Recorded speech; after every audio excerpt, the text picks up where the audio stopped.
While microgrids have been used for years in military installations, the technology is now being considered for various other remote locations where there is little energy infrastructure. Through various academic and government laboratories, microgrid technology continues to improve so that installations can be used to accommodate small towns and communities around the world. Academics and business leaders gathered at the 2012 Energy Africa Conference to discuss the future of microgrid implementation. How do we provide electricity to the 600 million people in Africa who have no lights and no access to power? Much of that is going to be in a rural off-grid scenario, which is also limited by the access to markets.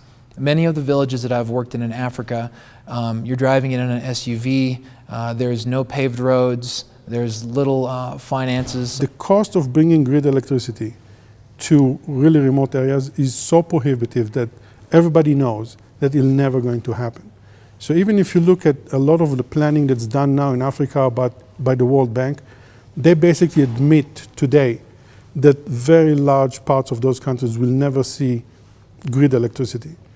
Talking about microgrids, what they are, the definition varies depending on who you talk to, but broadly they are based into two major segments. One is what would be called a retrofit and the other is a greenfield. A retrofit-based microgrid would be a simple example, could be something like a solar panel installed on somebody's home, and so they have generation capacity. But the exciting piece and the new and emerging piece of technology within microgrid is this greenfield space where you are now creating a grid where nothing existed. And so there was no grid, there was no electricity, there was no energy, and now you're creating a source of energy generation. So we can power up 60 kilowatt. With 60 kilowatts, we can power up a town of 2,500 people.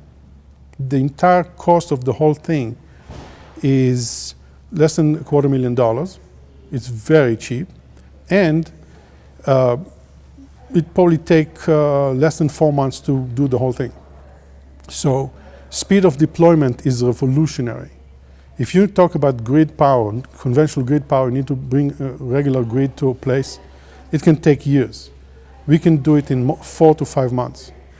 One technology, whether it's solar and in their case biomass, where they're generating power and providing it to somebody who perhaps did not have power, or providing it to somebody in a cheaper way than the grid might, or actually displacing another kind of grid which may just be a plain and simple generator.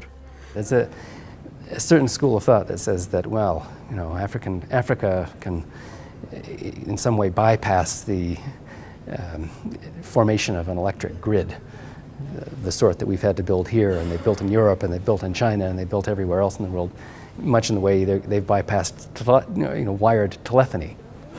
And I'm not a subscriber to that school of thought. It concentrates the trained human capacity that you need to operate a generating system and a distribution system in a fairly compact way. And so you're not operating microgrids all over the place. You take their own management, their own engineers. Sometimes there's not even a screwdriver to actually make repairs on the system. And so that's one thing most people forget, is that they provide the system but no tools to actually repair the system. The ability to provide energy to a remote location where if you had to run transmission lines, it could cost literally millions and millions of dollars, but you could then provide a microgrid for a fraction of that cost and not have to spend money on that infrastructure, is kind of what's driving this growth in microgrid, in greenfield microgrids where nothing existed, nothing existed simply because it was too costly to hook them up with the grid to begin with. And so microgrids bring the appropriate solution in that regard.